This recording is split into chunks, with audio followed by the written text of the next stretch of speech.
all over it. All right, we're live. It's, we I didn't know we were going live. oh yep, sorry man, we're live already. Nick is having some technical issues here with his equipment, so I decided to spring that on him and start the show. I thought you were ready, bud. Sorry. Thanks, man. Thanks. If you're not having fun, you're not doing it right. So. That's all right.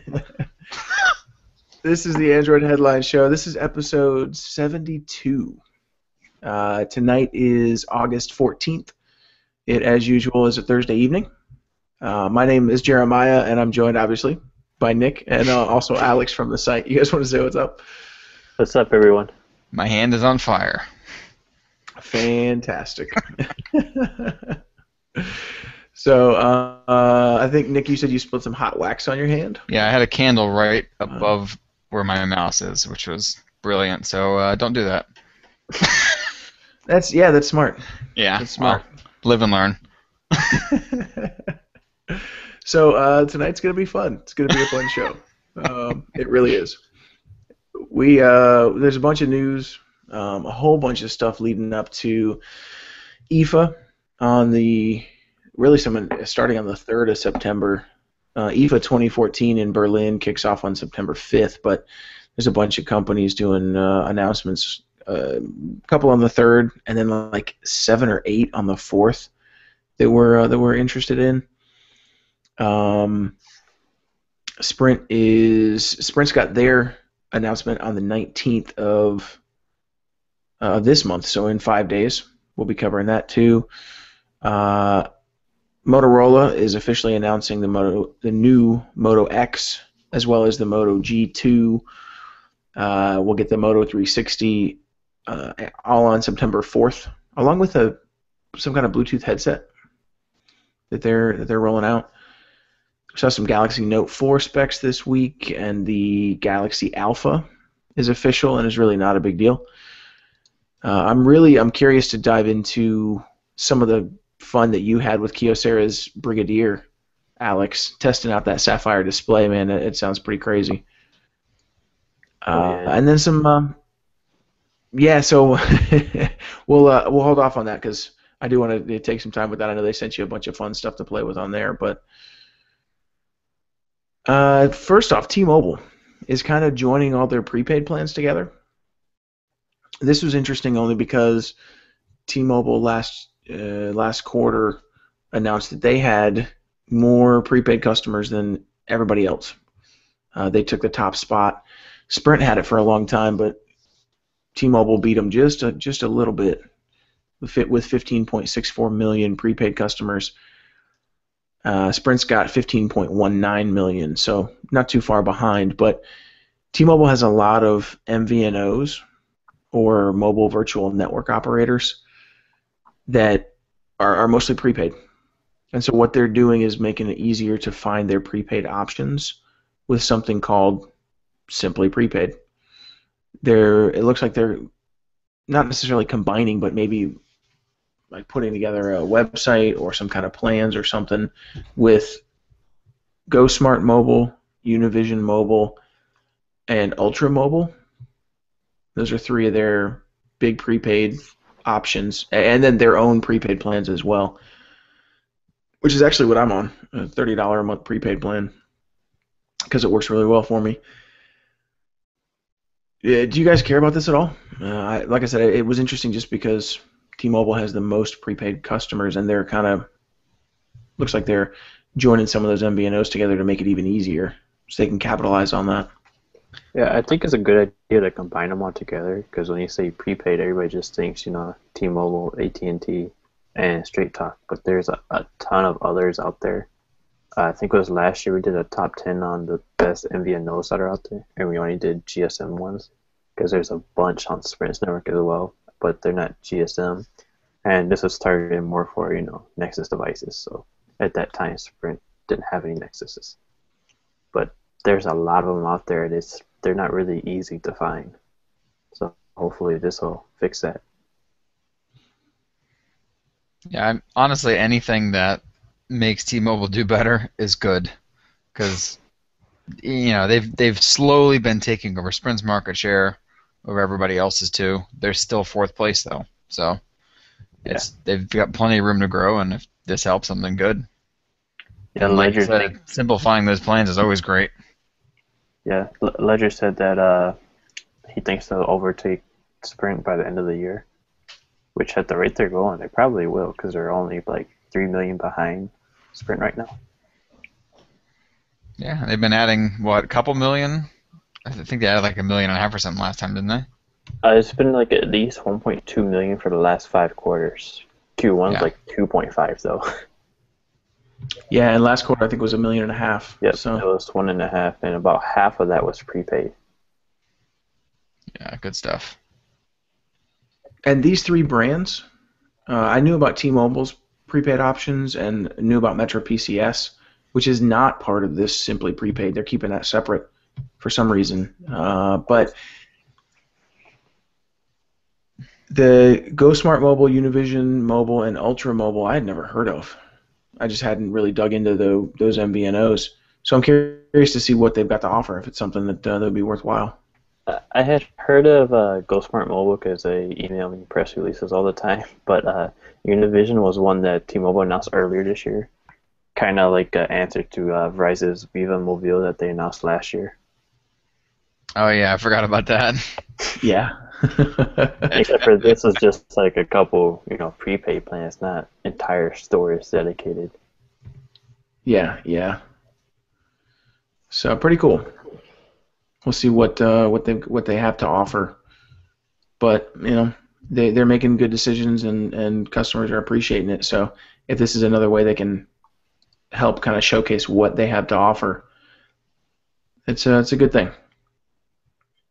Lenovo's profits were way up, and this was interesting because I hadn't really thought about Lenovo as a smartphone carrier. Or smartphone manufacturer rather. They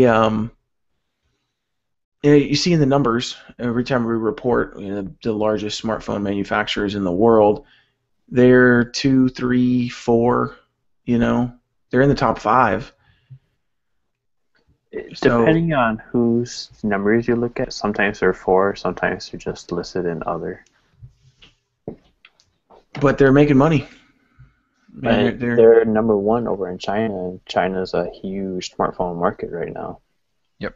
Yeah, I thought it was really interesting too. I didn't realize that they had gotten that big. Yep. To that story this morning. From what they actually tweeted out this morning is that they're growing 8 times faster than all of their competitors. Which at this point, that's pretty awesome since the market is so saturated, and a lot of them are actually starting to lose profits compared to quarter over quarter. Yeah, and I know last year, when was it? Was it January that they bid for Motorola? January this year. Yeah, it was January this year. I'm sorry. It's been a while, so I've already forgotten. I know I was really surprised when they bought them. I was like, Lenovo? Don't they make some laptops and that's about it? Like I had never really realized that they were that big. They actually make some really nice smartphones. They've shown a few to me. They won't send them over here because they're not available in the U.S. So unlike LG, they won't send over their own stuff. But I think it's this Vive, the Vive Z. That one was a pretty amazing phablet smartphone. I think CES 2013. Then the Z2 Pro they announced about a week or 2 ago, and that one has some pretty crazy specs, like a 4,000 milliamp battery and 6-inch 2K display. So they're going somewhere. Yeah, I've seen some of their recent stuff, and it looks really good. That 6-inch one in particular looked pretty killer. And it's at least partially metal. I don't think it's completely metal because it'll mess with the signal. Yep. Their net income climbed 23% in their first fiscal quarter. I guess their fiscal year doesn't run January to December, but they're up 23% net income, and they saw 39% growth in their worldwide handset shipments. So, and this is all without the Motorola, without having Motorola under their belt. Most of their money still comes from their PC business, making laptops and stuff, but they're doing really well with their smartphones, and they're adding Motorola on top of that. From what I saw earlier, is that they make more per PC sold than they do per smartphone, but they're selling more smartphones. Which is really impressive because the PC market is, you want to talk about saturated and thin margins, and they're still making money somehow. Yeah, I think they're number one PC maker right now. I think HP is like number 2 or something. Yeah, they just overtook HP. Yeah. Yep, Samsung was up there for a while too. Samsung's kind of gone into Chromebooks now. Yeah. I'm sorry, the way I was reading this, they beat out Samsung for the number 1 spot for smartphones in China. Yep. I think Xiaomi is number 2 over there now. Because I think Samsung dropped to like 3 or something. Yep. So that's they're going to be one to watch. I'm betting that they take the Motorola brand and use that to break in to the U.S. market because Motorola is already here. Yeah, because all the markets that Motorola is in, Lenovo isn't. And the markets Lenovo is in, Motorola really isn't there. I mean, Motorola's in China, but not many people know about it. The same thing with Europe before the Moto G launched. So they'll springboard, use that to piggyback and springboard into these newer markets. It's smart. It's definitely smart. Let's see. Then let's jump into some events because the Google location history. I put that in the wrong spot. We'll talk about that when we get into some software and apps. That's really interesting though to me to see some of that information. But let's talk about some. Yeah, man, it's pretty wild. But some events. So Sprint's Take the Edge Off event is happening in 5 days. We still have no idea what the heck that's going to be about. It sounds like, I don't know, something with their network, but when you think about Edge, they don't have Edge. So yeah, that was the first thing I thought of was, wait, shouldn't this be a T-Mobile event? Because usually when Sprint has their own event, and there's not like some other manufacturer having an event the same day, it's usually about their network or, new plans or something. Although, we did hear earlier today that the new CEO is unveiling new plans next week that are supposed to try and undercut T-Mobile. So that's probably what this is then. That's what I'm thinking now. Makes sense. So it must not have anything to do with the new CEO. He just took over this weekend. So he gets to talk instead of Dan Hesse. Yeah, because the event's been set in stone since, I think, July something. Yeah, who knows? Maybe they changed whatever was originally going to happen for that event and just threw this in there instead. Yeah, they could have. And he was talking about when he took over, was it Marco, what's his last name? Marcelo Clar, or I'm not sure how to say his last Marcelo, name. there you go, Marcelo Clar, was talking about going to war over price and really being, which from a sales standpoint, that's what I do for my full-time job. You never want to go in and compete on price because somebody else is always going to undercut you. Yeah, that's what Verizon's been saying since T-Mobile started the Un-carrier stuff. Yep. When you start cutting into what you charge your customers, it's good for the customer, but your profits decrease. So you got to sell the value somewhere other than price. And it's going to be good for us as customers because it's going to drive prices down. And AT&T and Verizon are going to have to follow suit sooner or later. Yes, especially if he gets into a big price war with T-Mobile, because that's 2 carriers right there. It's half your competition. Yep. Exactly, and I don't know. To me, the pricing thing makes sense for Sprint because wasn't Sprint sort of the first one to start this whole unlimited pricing war thing a couple of years back? Yeah, because they had like this $60 plan or whatever. Oh. Technically, it was $69 for unlimited everything, or unlimited with 450 minutes. Free, cell phone to cell phone minutes and stuff like that. Yep. But then they also had the $10 for premium data for all their smartphones that weren't Blackberries, and then all that other stuff would always put over like $100. So it's the same prices for Verizon and AT&T afterwards. Okay. Oh, well, maybe they'll do something better with that. Yep. I know today, I think it was Fierce Wireless came out and had like a quote from Marcelo saying that, well, he was talking to a Sprint employee saying that the first goal is, cheaper plans, more, better price points to bring in more customers, and then they want to have the best network. I don't know if it's going to work that way, but we'll see. Hey man, cheaper plans are good with me. As long as And they can certainly. What? As long as they have good service. Yeah, that's what I was gonna say. And they can certainly do the pricing war long before they can fix their network. So might as well start somewhere. They're already working on trying to fix their network. Sure. Slowly but surely get off that WiMAX train and get things running right with LTE, but it's taking them some time. Yeah, they've been. Well, the Nokia acquisition really, or not Nokia, Nextel, really messed them up because they couldn't use that spectrum for a while. Yep. And look at how long it took T-Mobile to really boost their network. They're finally at a point where their network is really, really good, and they still have work to do. So it's just going to take time. Yep. HTC announced some kind of event for September 4th, just before IFA kicks off. And Alex, you sent me a list of all the companies and the stuff that's going on. Yep. So Panasonic, Samsung, Sony, and Asus have events on September 3rd. Philips, Vodafone, Lenovo, Hisense, Huawei, and HTC, and now Motorola have events on September 4th.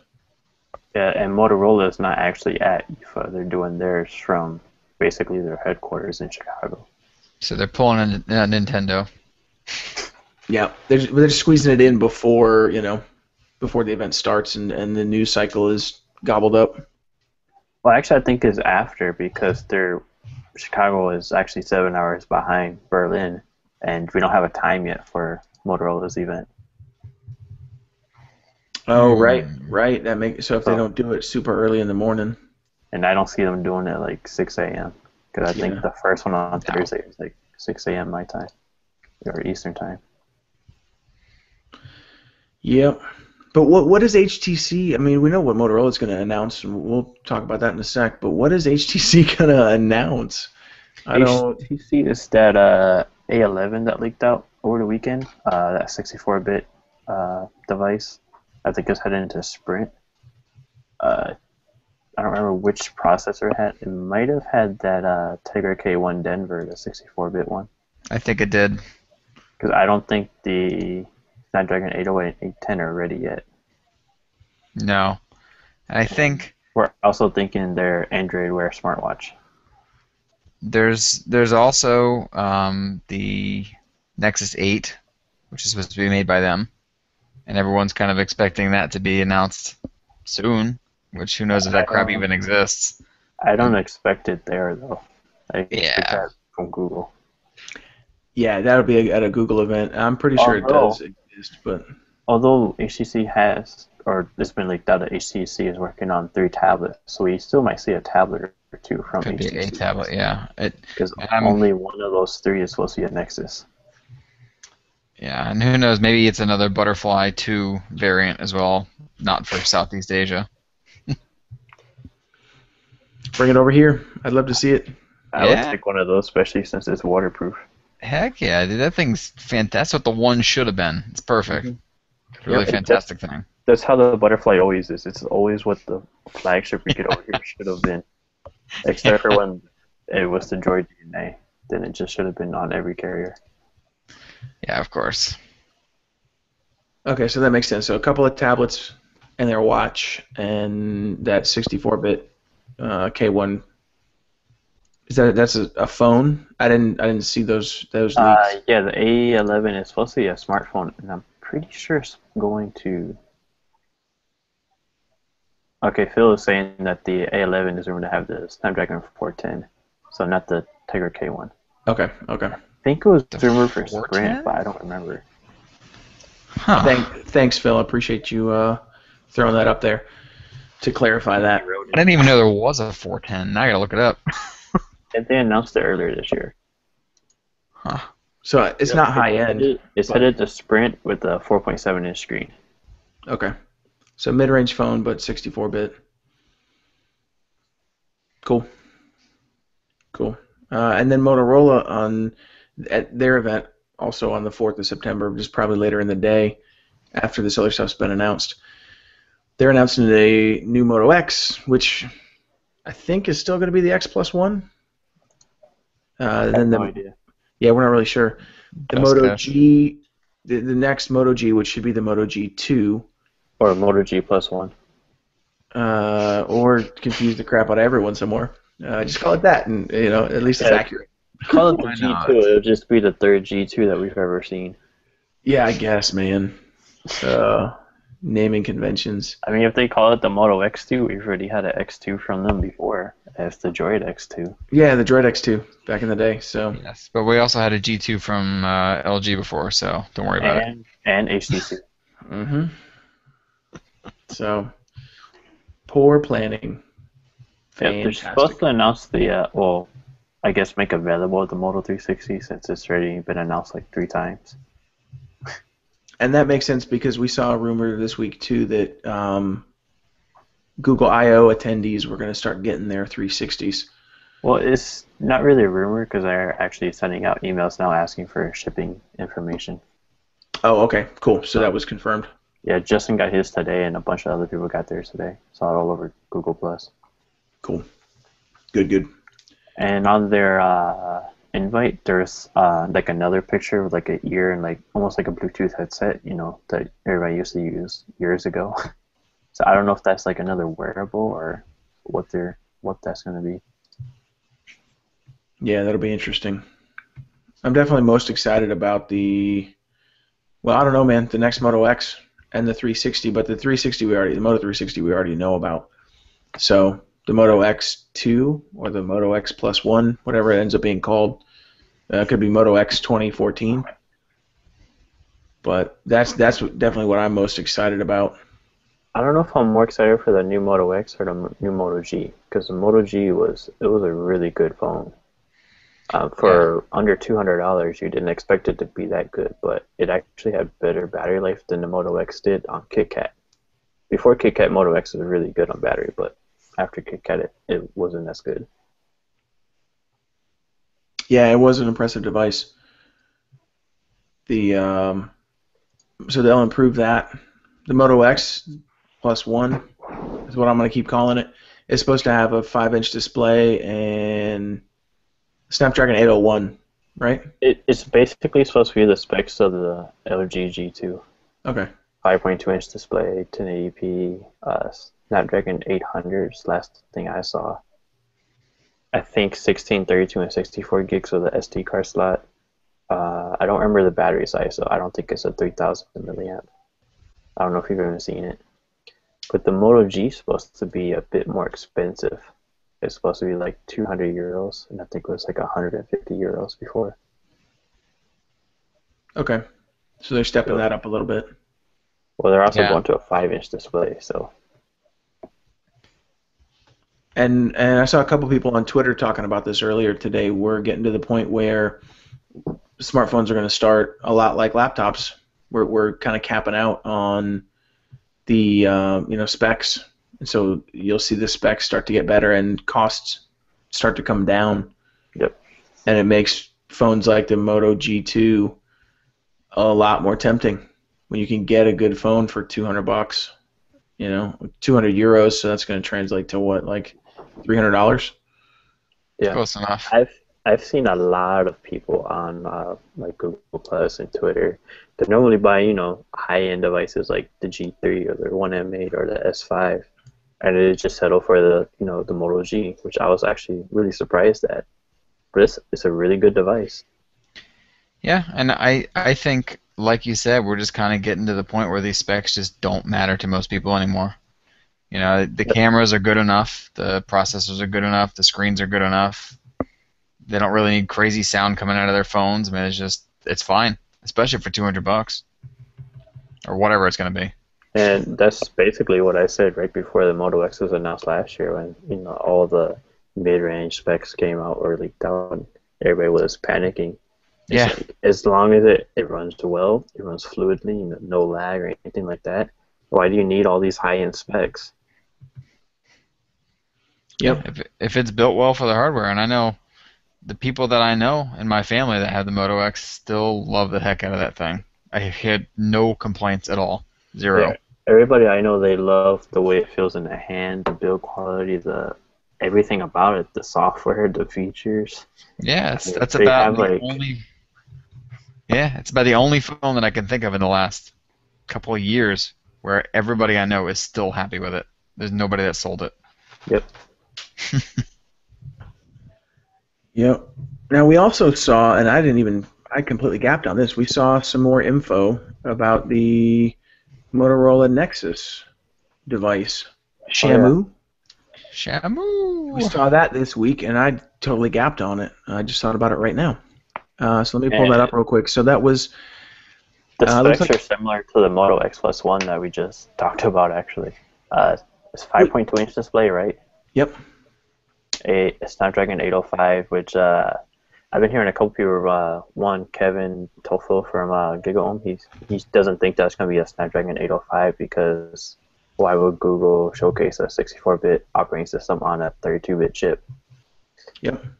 So I don't know what's going to be ready in time for the Nexus this year. I think the Tegra K1, the Denver one, is going to be available, but usually NVIDIA's chips are pretty expensive, so that's why you don't see them in a lot of phones. Usually just tablets. And then there's the Snapdragon 808 and 810, and I think those are supposed to be Q1 next year.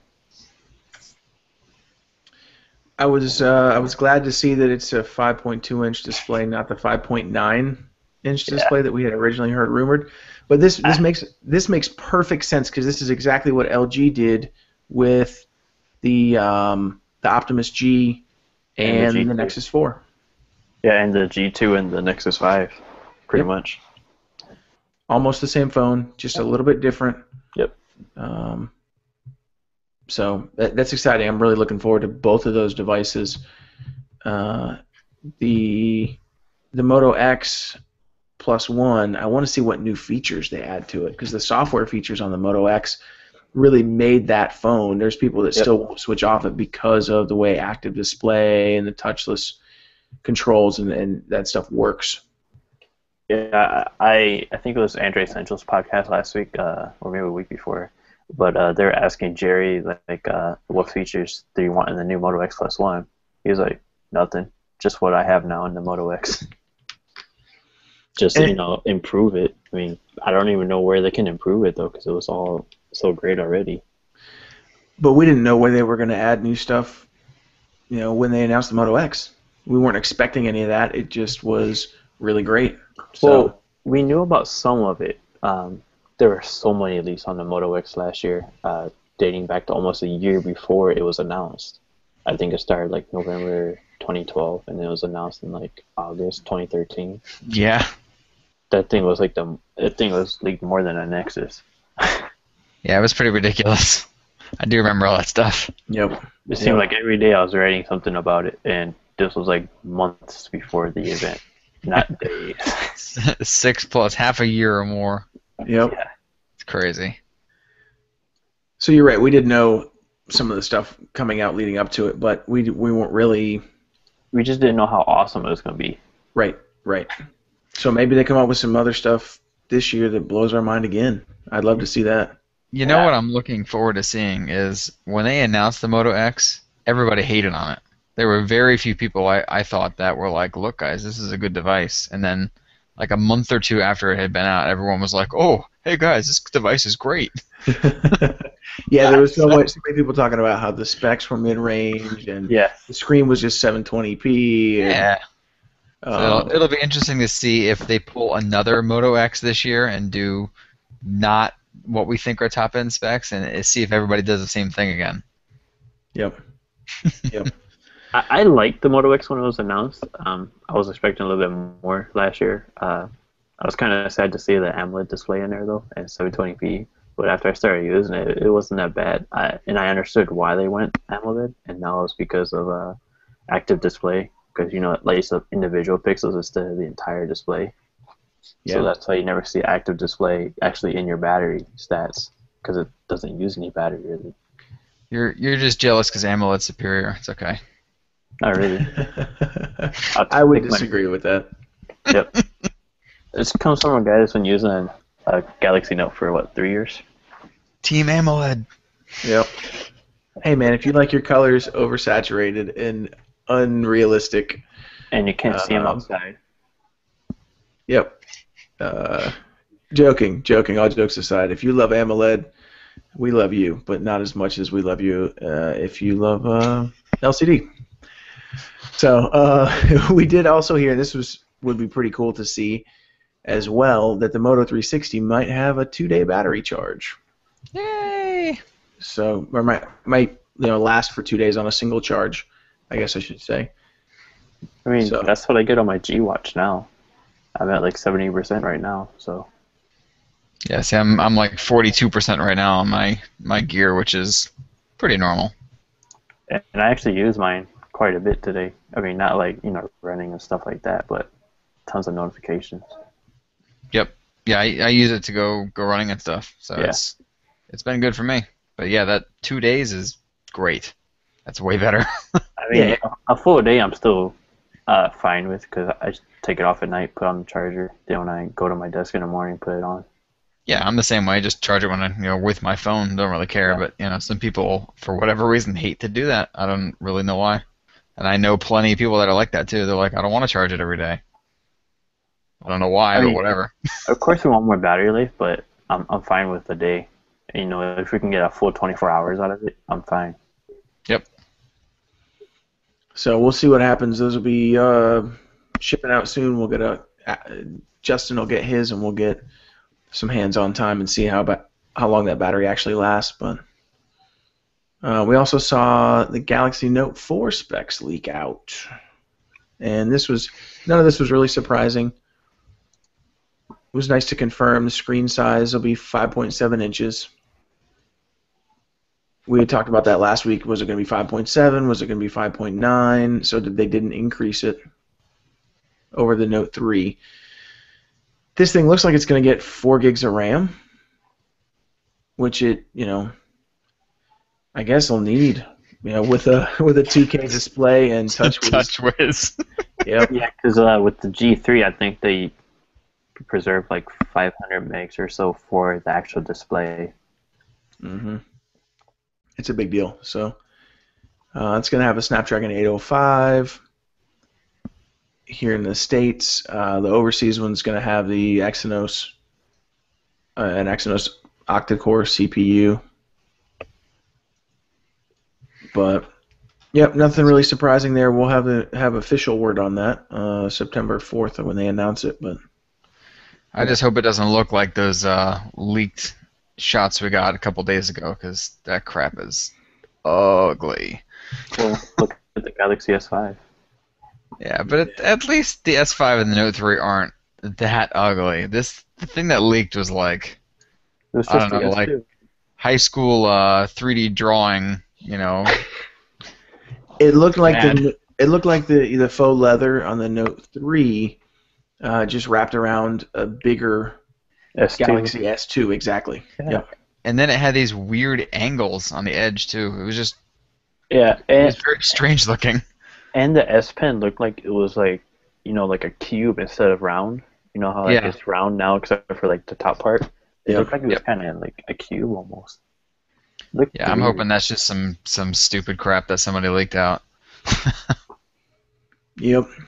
What else? Super AMOLED display, 16 megapixel camera. So Pretty much everything we expected. I mean, I expected a 16 megapixel camera after the S5 had one. Yeah, it's going to be the same camera. There's no reason to think otherwise. The only thing that's different looks like optical image stabilization. Yeah, Which it because on the means. S5 it was software that was Yes. and it wasn't, to me it wasn't as good as the G2. It seemed a little bit like slower for me, and it was already pretty slow on the G2 at the time. Yep. We saw the Galaxy Alpha this week as well. And it was really kind of disappointing because we had initially heard that the Galaxy Alpha was going to be a little bit better than the Galaxy S5, and come to find out, it's a mid-range device. Yeah, the very first leaks, I think it was from Ev Leaks, he was saying it was gonna replace the Galaxy S9, but then later on we started seeing all these leaks of different specs, and it was looking more and more like a Galaxy S3 in a new casing. And That's basically basically what it is. Yep, a 4.7-inch display, 720p resolution. Let's see what else. 2 gigs of RAM. Does have LTE Category 6, so LTE-A whenever you need that. Yeah. And this is going to be a global phone. It's going on sale first in Russia tomorrow, actually. The processor, though, was interesting. And, Nick, I'll let you talk about that a little bit. Yeah, I didn't even realize when they announced it, because I don't remember if they were that specific with it or not. But basically, this thing is the first 20 nanometer processor. I don't know how much that means to everyone else out there, but all the other ones are at 28 nanometers right now. So this is a fairly significant shrink in manufacturing size. And whenever you have this sort of shrink, you generally get a lot of power savings from it. Samsung has been saying that it's supposed to be 25% less power consumption. So that would kind of explain why they put such a chintzy battery into this thing. I still don't know that that's enough to make up for how much they cut down on that battery size. But really the biggest things on here besides the manufacturing process changing is the fact that they now have their own Exynos LTE modem on board. And it's an LTE-A as well, so you're talking the 300 megabits per second. You know, of course, if you live in a country not named Korea, that might have one. But it's still a big deal, because we've been waiting on Exynos chips with LTE for a long time. So yep, does it also mean now that they're going to kind of back out of putting Qualcomm chips in their phones in the States? I'm assuming so. I mean, again, the Note 2 had the Exynos worldwide. I don't really remember the reasons, because that had LTE as well. But I think the S2 had it too, right? Because we didn't have LTE at that time. Well, we didn't have LTE at that time, but that's what I'm saying. The Note 2 had the Exynos and LTE worldwide. It was kind of a weird anomaly. Of course, the Note 2 also had an RGB stripe screen, and none of the other AMOLEDs by Samsung they're all pentile. So the Note 2 is kind of a weird anomaly in basically every aspect. The other thing they did now that's in-house is the audio coprocessor. It's their own, instead of using whatever else they used before. I can't remember what it was now. But so they've now replaced 2 significant parts of the processor with their own stuff. Hey, it's a big deal. Yep. And they've been working on this for a while and just haven't quite gotten it right, so they had to keep getting parts from Qualcomm for LTE regions and that kind of thing, but they're making moves. So Frankie was asking, isn't the Note 4 going to be in a metal casing? You mean metal frame? Wishful thinking. Yeah, it's not all metal. It does look like it's got like a metal band around the outside. Yeah, I'd be fine with just like the metal band on the outside. And again, the reason is because of signal. I have the HTC One Remix here, and it actually has worse signal on it than like the Kyocera Brigadier, which is on the exact same network. And it's because of the metal. It's harder for the signal to penetrate in and out of the device because of the metal. Even though you do have the plastic up here and down at the bottom, it's still tough. Which is why I like the faux metal that LG went with on the G3, because it looks and kind of feels like metal, but it doesn't bother, signal penetration and stuff like that. Yep. Speaking of the Brigadier, you've been having some fun with that Sapphire glass display. So we've talked. This is the 3rd week in a row that we've talked about phones getting Sapphire glass displays, and this week we actually have one on hand. So talk to us about that, Alex. That was pretty cool. What they all the stuff they sent you. Kyocera sent this box of stuff. So we've got a knife in here to scratch up the display. We've got some wool in here to also scratch up the display. and then we got a thing of rocks. There's also some coins, but they're not in here. They're actually in the box to go back. So I did about 3-minute video or so, with all kinds of drops with the Carcer Brigadier. So basically, they sent it over and basically said, try and break the screen. So that's what I tried to do. Dropped it on the ground a bunch of times, probably about 5 or 6 times. Dropped it on all the rocks a bunch of times. Scratched up the screen with the wool and stuff. Now you can see the scratches on the display, but once you like wipe it off with your finger, it was gone. You couldn't see them anymore, which is pretty amazing.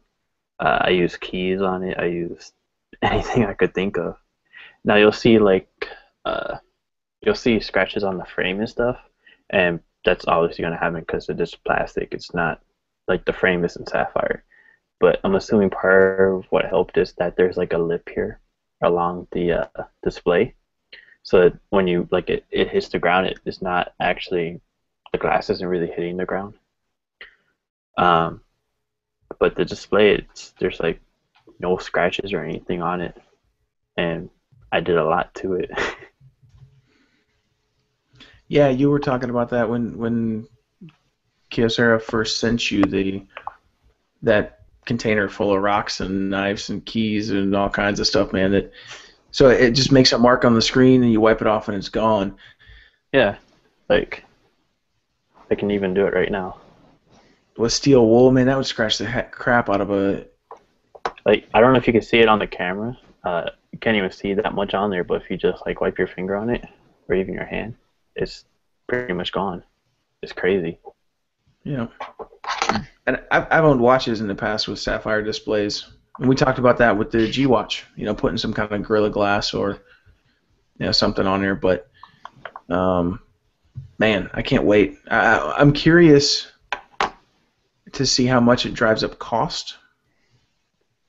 But yeah, this is a mid-range phone. I don't remember what the price is at Verizon. I think it's $99 on contract. Yeah, I don't remember the off-contract price, but it's $99 on contract. But I mean, it's a thick phone, especially compared to like the G3, because that's what I'm using right now. But it does have a 31 milliamp battery in here, which is bigger than the G3, and it's a 4.5-inch display. 3,100 milliamp hours? Okay, yeah. Not 31. That wouldn't last very long. 3,100. 5 minutes of time, yeah. Yep. Well, on but a yeah, HD display, it'll probably last longer than 5, probably like an hour. Yeah, that's true. That's true. But still, man, so the iPhone 6 is supposed to have a sapphire display, and moving forward, we'll start seeing that in high-end Android devices too. It's a good thing. Yeah, I'm really impressed with the sapphire display. Now the rest of the phone, not so much, because Carcer mostly does mid-range stuff. So it's not anything like the M8 or the G3 or the S5. Is it at least packing KitKat? Because it sounded like it with the unlock sound. I think so. I haven't even really looked. I think it ships with 4.4.2. Yeah, okay. That's good. Yep, 4.4.2. Yep. Good deal. That's important for a mid-ranger, so. Yeah. I'm actually surprised at all the mid-range and low-end stuff that's on 4.4.2 already. It was sort of the point of KitKat, among few other things. It was supposed to cover all that mid to low range stuff. So it's nice to finally see them following suit. 9 months later. Right. I mean, just think back to when Gingerbread came on, how long it took to get upgraded to that, and even to Ice Cream Sandwich. Yep. It's come a long way with updates.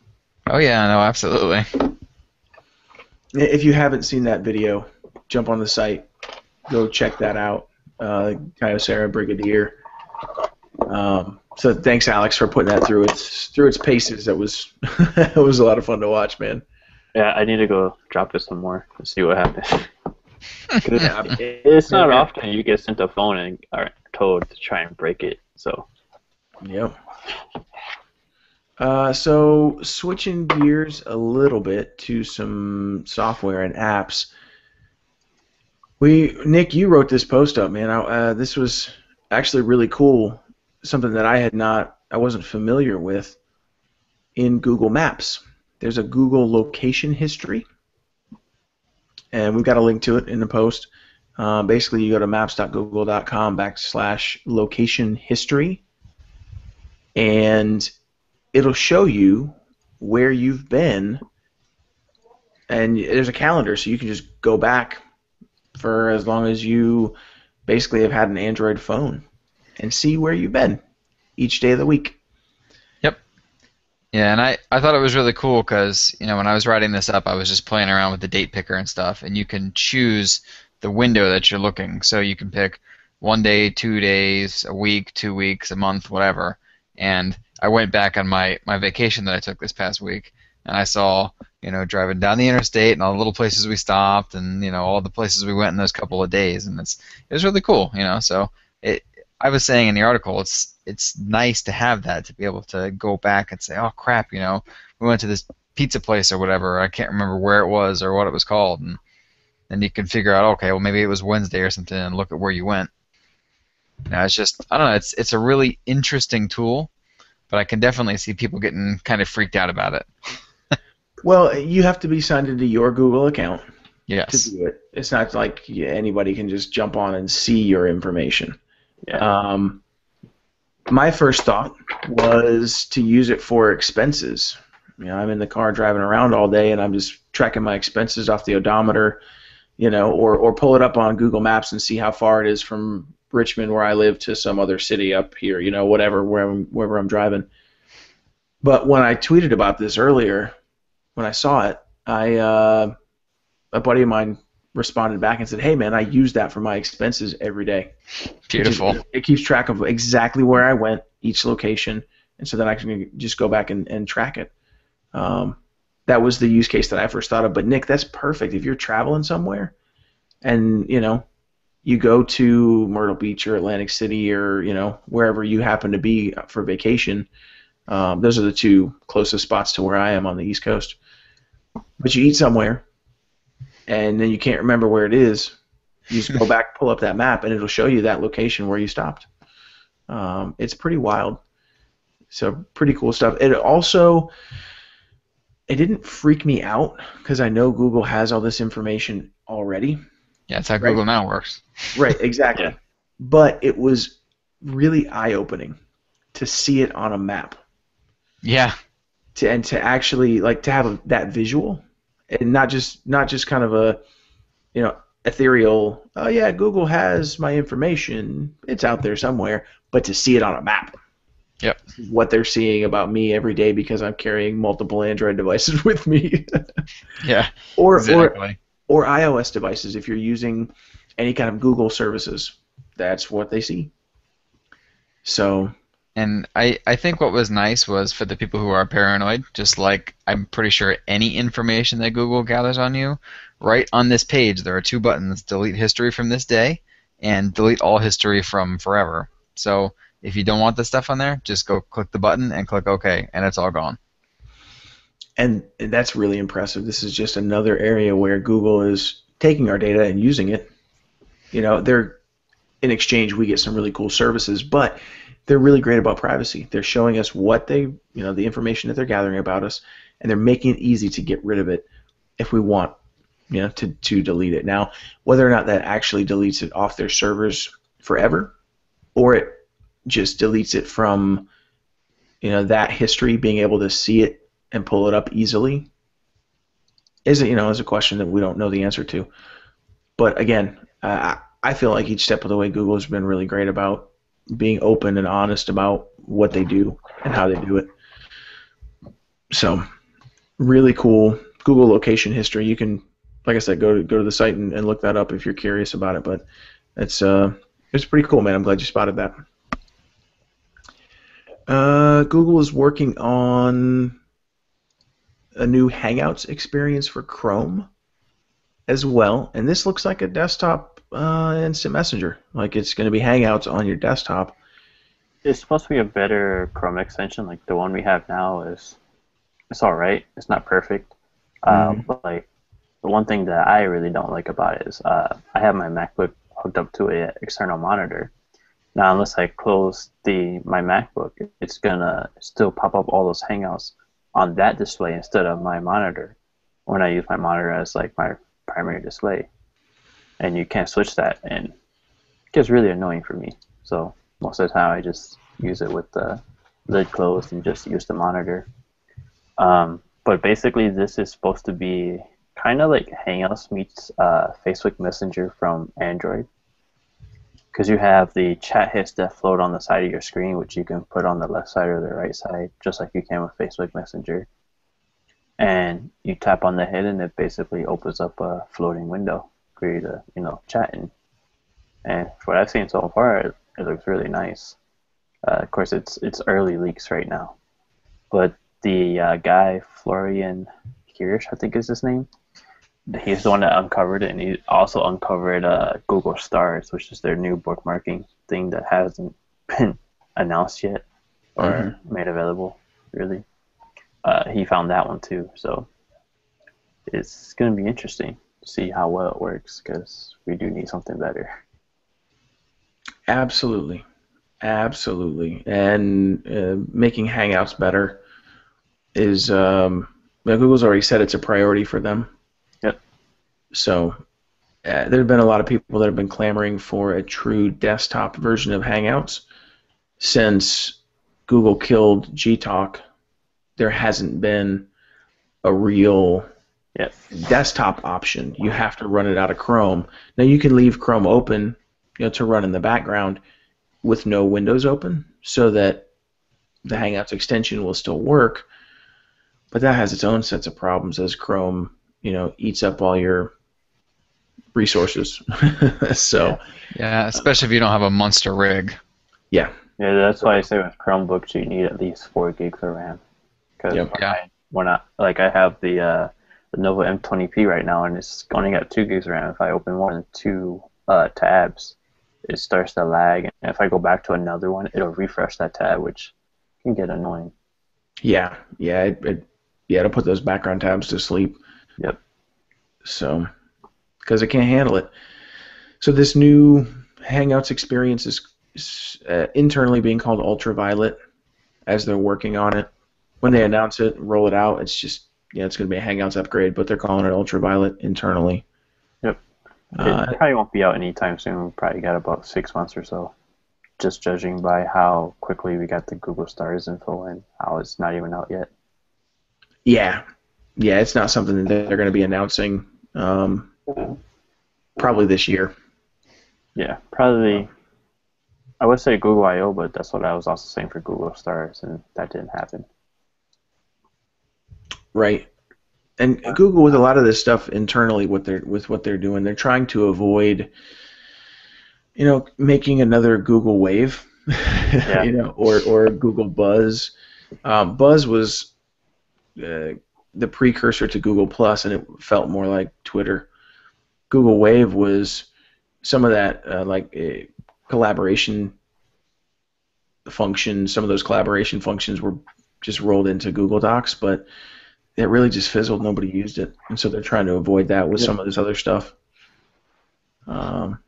So hopefully we see that Hangouts update sooner rather than later.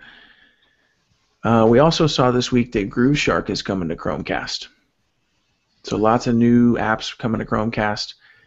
That's going to continue to happen. Grooveshark's a big one. People wanting to stream their music to their Chromecast connected devices, TVs or whatever. So either of you guys use Chromecast? Well, I use Chromecast, but not Grooveshark. I'm sorry. Do you use Grooveshark? I don't use Grooveshark. I actually never really heard of it until now, but after the stuff going on with Google Play Music, I think I might be looking for a new music place. Yeah. Are you talking about the deactivations? Yeah. Yep. You can only do 4 a year, and for me, that's a big deal considering how many review devices I have. Mm-hmm. Yeah. Like, I don't even want to use Google Play Music on the one remix, but I want to use the speakers because, it's boom sound. Yeah, it's pretty crappy. I used to use Grooveshark until Google Play Music came along. So, the service used to be great. I just haven't used it in quite a while. So, it was awesome to see Chromecast support. Anything like that throws on Chromecast support, that's music or movies or whatever, is just, this thing is getting so good if it already wasn't, Yep. And just wait for that update that they announced at I/O that's coming in the fall. Yeah, Yeah. and this freaking thing's still $35, which is beyond awesome. It's actually like 30 now. Yeah. I'm sure you can get a used one for like 20 or something. Probably cheaper than that because it's always on sale for like 20. Best Buy has 2 for 55 right now. Good lord. Yeah, it's crazy. You guys want to talk about that for a minute too? The permissions with Google Play Music. The permissions or the DOS? The DOS. I'm sorry, we didn't. I didn't put that on the agenda either. Yeah, I didn't remember if we did it last week, but I know a few podcasts I listened to during the week talked about it. Yeah. So the way Google Play Music All Access is set up, you can only have 10 devices on there at any given time. You can only stream music to one mobile device. Now you can open Google Play Music in pretty much any browser, so that's not a problem. But on a phone or a tablet, whatever, you can only add it to 10 devices. That was a change they made a year ago. I don't even know if it was that long ago, because I used to be able to stream stuff, and my wife at home used to be able to stream stuff, and then a few months ago that stopped. So. Well, being able to have 10 devices on your account, that was actually before All Access, if I remember right. Okay, so that was just to do it on one device at a time. I'm not sure when that happened because I only use one device at a time, anyways. For music. That was a really frustrating change. So I'm gonna have to try the browser thing, like you said, and see if that works. Because usually Chromecasts it, and then I listen at work on my phone or whatever. That's not that's a feature that some other music streaming services like Spotify, you have to pay extra to have multiple devices. And if for me to give my wife or a friend or anybody else access to my Google Play, my All Access account, they would have to also have my main Google logins. So I don't have a problem with that because I don't share those logins with anybody else. What I have a problem with is the only 4 deauthorizations a year, because once you hit 10, you can only deauthorize 4. Luckily, I only have like 3 on my account before this all happened last week. They do have a way though, where you can kill everything. Yeah, you have to call them. Year, I think. I think you have to call them though, right? Or is there a new way to do it? I honestly don't know. I just saw that you can do a once per year, take all the devices off your account thing. Yeah, so that's a good question. I have to look that up. I know a lot of people are saying that you can call Google and they will, take all the devices off your account. But you have to go through Google customer service, which isn't the best. But nah, it takes a while to get anywhere. Yeah. I'm assuming this is something from the record labels because, when you factory reset your device, it shows up as another device.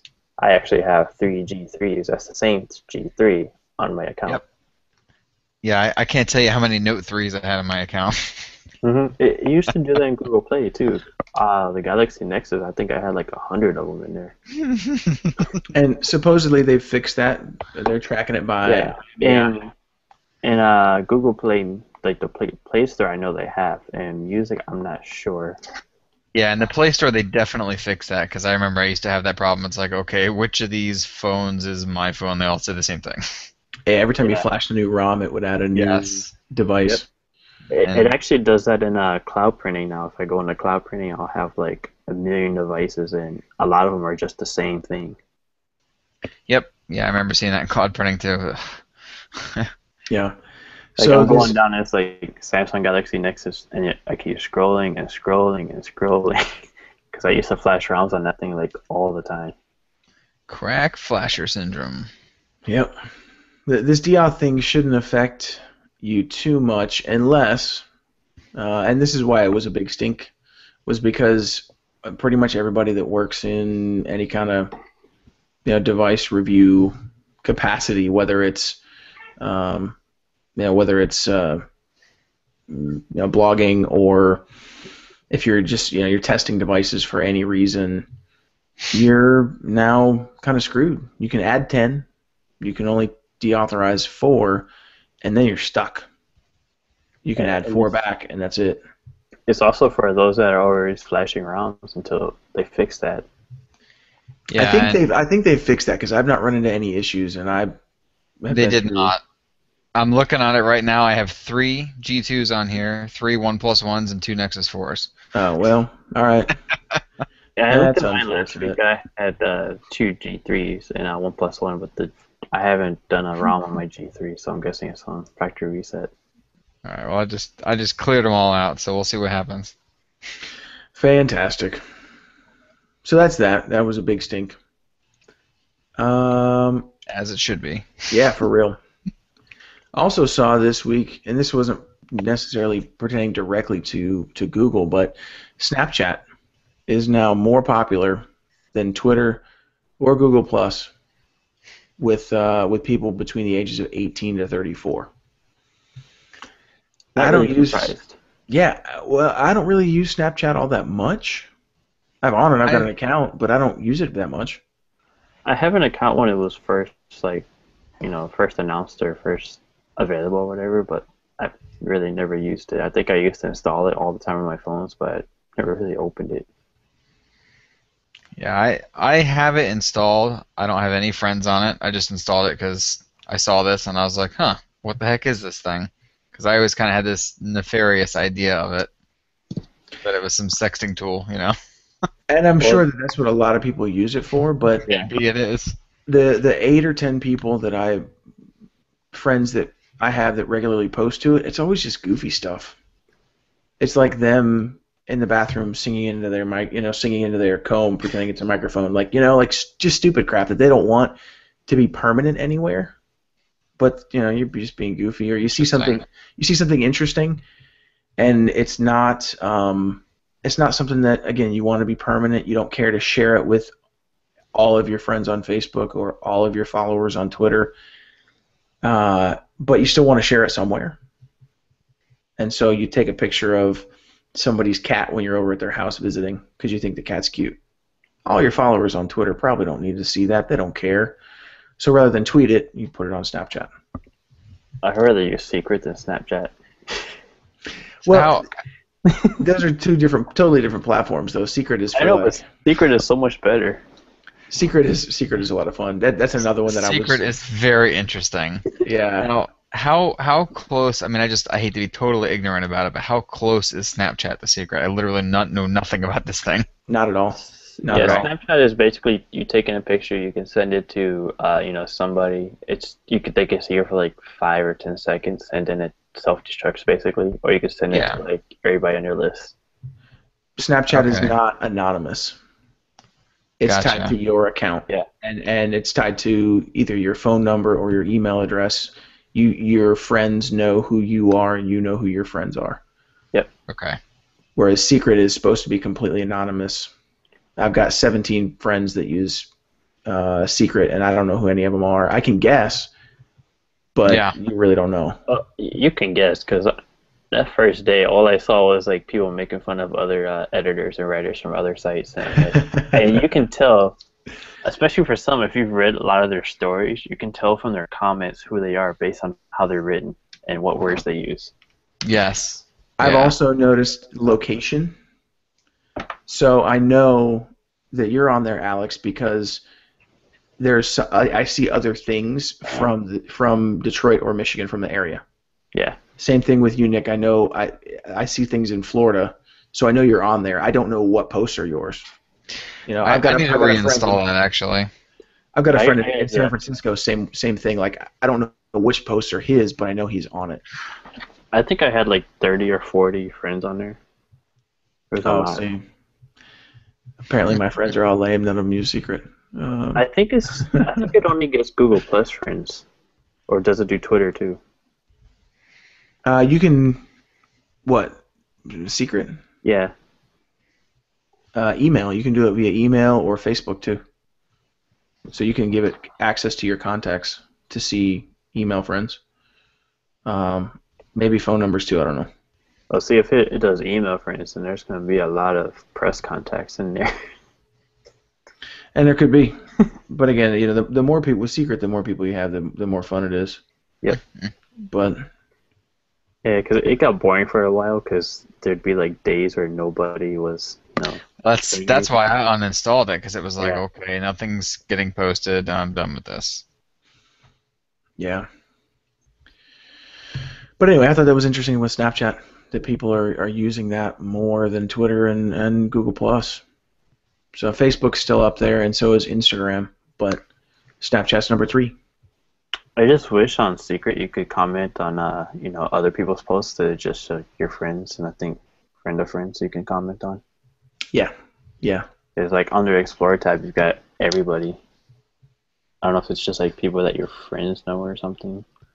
Yeah, some of those, like I said, it's location. So people that are maybe in your list that or near you that aren't necessarily friends of yours, so they're not showing up as a friend for me. But some of that's location. Some of it is what Secret says. Secret calls it the secret sauce. It's just posts that a lot of people like or are interesting or match whatever algorithm they have put together to reshare it. So I'd like to see how many people they have on like using their app and stuff, because it was on iOS for a while and then it came to Android. yeah. Yep, I remember seeing a lot of complaints about that too. Well, that always happens. Remember when Instagram came to Android? All the iOS people were like, we have to find a new Instagram, and they all canceled their accounts. At least with Instagram, you can see a difference because the iPhone for a long time had a better camera than early Android devices. Yeah. With Secret, you can't tell. Stop being stupid. Yeah. But anyway, that's so. What's new in your Android world? I know A lot. Yeah, you got a lot going on this week, Alex. So go ahead and jump into it. Well, I have the HTC One Remix here from Verizon. It's a 1 Mini 2, basically, by all respects, except for the Verizon logo, obviously. Has 13 megapixel camera, which is pretty good, but all the picture editing stuff from the M8 is gone. You had the Zoe app that launched today, so I haven't really used that much yet, but I will in the next few days. But for the most part, all the built-in stuff on the M8, as far as the camera goes, it's not there, which kind of sucks.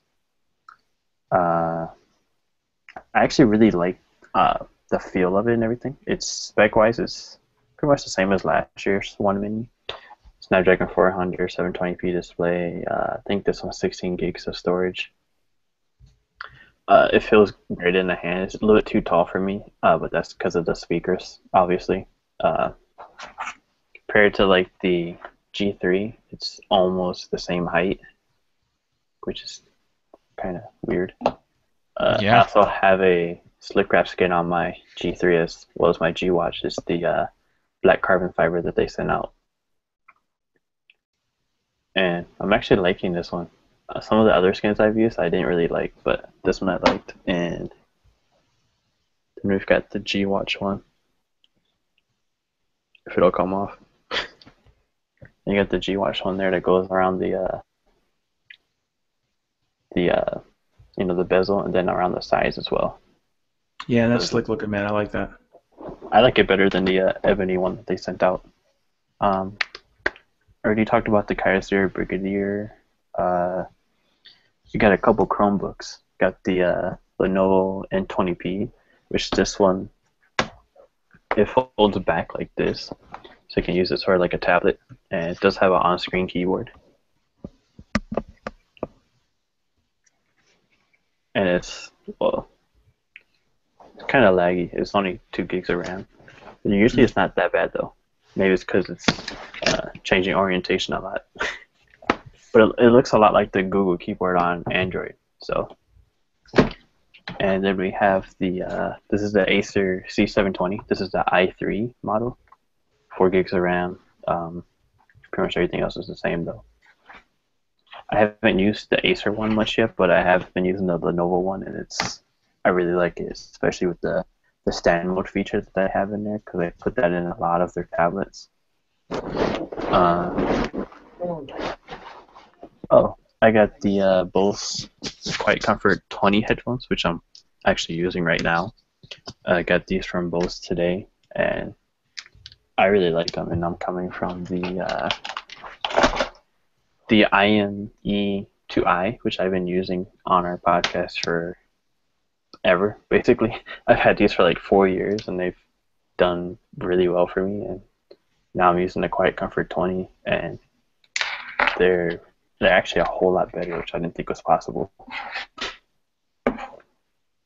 And I think that's about it for me. That's a lot, man. You got a ton of stuff going on, so I'm excited to see some of those reviews.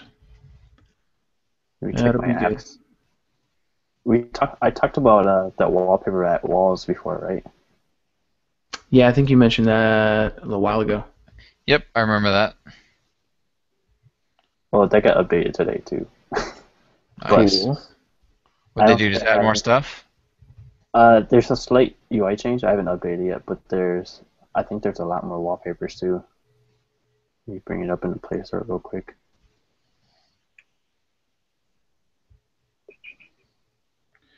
Yeah, I'm actually going to go install that real quick because I got to find it. Maybe I'll have you send me a link later on. It's like 99 cents in the Play Store. But Walls HD? It's Walls, WOLZ. Oh, that's right. The spelling is weird. Yeah. Because I didn't grab that last time. Yeah, you talked about it. This is what Samir Zaire. He does a lot of really nice icon packs, which I think I own almost all of his. Yep. There it is. But yeah, he does some really good work. I follow him on Google Plus, so you'll probably see me reshare a lot of his wallpapers that he shares. Cool. But other than for apps, I think that's it. Don't think I have anything new other than the Zoe beta app that HTC put out today. That's only for HTC devices, right? No, I thought it was, but after I wrote up the post, it started rolling out compatibility to more devices. So it looks like it's a stage rollout in terms of compatibility. Because later on, it was available for a lot more of my devices. Maybe I'll check that out. That's basically like a mix between Instagram and... It's like Instagram, Vine, and filters all together. Yeah, so, all right. You can share them to like HTC's own website or whatever, and share them on Google Plus, Twitter, Facebook, all that good stuff. Cool. That's something to play with. See if it's any good. What about you, Nick? What's new? Well, as you very well know, since I got you on it as well, I went from Paranoid Android to Modi on my OnePlus One, and I was seriously considering revising my top 5 articles and moving Modi to the top, because this thing it's slick. It's not as stable as I originally thought it was in the beginning, but neither is any other ROM I've tried for this thing. I don't know what the problem is with it either, but I know you've been running into the same issue, Jeremiah.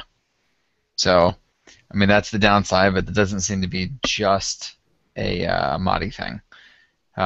Feature-wise, though, it's got a lot of unique features. They took some of the stuff like the off-screen gestures, and now you can customize them. So there's, I think, 8 or 9 different gestures you can perform, and you can set those to any action whatsoever. So it works just like, if you go into CM and you customize the hardware buttons or whatever, you can make them open anything. There's a whole bunch of drop-down toggles that I've never even heard of. There's even this really cool one. God, what the heck is it called? It's like in front of me mode or something like that, and it's basically it puts the camera overlay on top of your device at like maybe like a half opacity, so you can still see everything on the screen, but you can also see the camera. So it's intended for like when you're texting and walking, so that you don't run into stuff, because then you can basically see right through the phone. That was a feature on an old, I don't remember which one, on a Samsung device years ago. Really? And it never really caught on. But yeah, they called it like texting mode or something. I've never heard of it or seen it before. I don't think I will ever use it, but it was cool. And there's a lot of stuff like that. I think the most useful of those little things is a thing called Quick Record. It's just it's in the toggles. You basically just hold it, record a little note to yourself, and then later when you want to play it back, you click the tile again and it plays it back. And it's just the one recording thing. And I've used it for work a couple of times already. Gosh, I don't know. I mean, I could go on for like an hour about the features. It's insane. Is that to record sound or video? Sound. I'm sorry, that was not clear. No, that's fine. That's fine. I've used an app called Smart Voice Recorder for just recording notes and stuff, but that quick record is pretty cool. Yeah, it's nice because it's just in the drop-down toggles. You literally swipe down, click, you're done. I mean, you don't have to open an app or do anything. Yep. I saw that in there. I just didn't enable it. So, and that's the thing. That's the newest thing with me too, is switching over to Madi. It is the CM11S builds for the OnePlus One are the most stable. I can't find, and anything else on the OnePlus One right now is all CM11 based, and I run into random reboot issues. It happened once in the last day and a half since I've been running Madi. On the CM11 nightlies, it was happening like 2 or 3 times a day. So the Madi ROM so far seems better, but it's not great. But that's got to be something with the base, with the code base somewhere, because it's happening on every ROM that I've tried, and they're all CM11 based. Yep, exactly. But it is, man. There's so many features. It's phenomenal. So definitely recommend that. I'm getting this set up probably tonight or tomorrow. Turning an old MacBook into like a home media player, and I think I'm going to use the Google Remote Desktop for that, rather than try and install XMVC or something, because I want it mostly for the browser to stream sports to my TV. So I'll keep you guys posted on that, but the Google Remote Desktop app seems to be pretty good for that. Alex, what are you clicking, man? Stop that. I don't know if it was you, man. I just saw your hands move and I heard that something pop in there. That's pretty much it, man. I think next week we'll have a bunch of stuff because Nick and I have a bunch of accessories and cases, and I think I got a Bluetooth speaker coming in to review. I did finally get my review up for that Bluetooth headset that looked like the LG Tone headset. What's it called? Rocket Boost. The Rocket Boost Swage U. It's an odd name, but it's okay. I couldn't really use it in the car too much because it doesn't have any kind of noise cancellation that I can see. If it does, it's really crappy. It's no good. So it was fine for using it when I wasn't in the car or someplace that had some background noise. So like if I'm here in my office, it's fine. But yeah, just people on the other end couldn't hear me. The microphone is not very good. Everything else is all right with it. But that review's up. I think it's up now. If not, it'll be up soon. But yeah, I think that is going to do it for the show tonight. You can find us, obviously, at AndroidHeadlines.com. The podcast will be up shortly. You should go subscribe to that, download it, take it with you. Even if you don't ever take it with you, just download it, just for fun. We'd appreciate it. You can subscribe on iTunes or Stitcher or the RSS feed. I'll have that posted there too on YouTube shortly. On Twitter, at Android Headline without the S. Google+, Facebook. Anywhere you are, we are. So come hang out, talk to us, shoot us a note about the show, tell us how much you like it or you don't. So, Nick, Alex, it's always fun hanging out with you guys. Definitely appreciate it. Not a problem. Yes, sir. See you later. See you guys next time.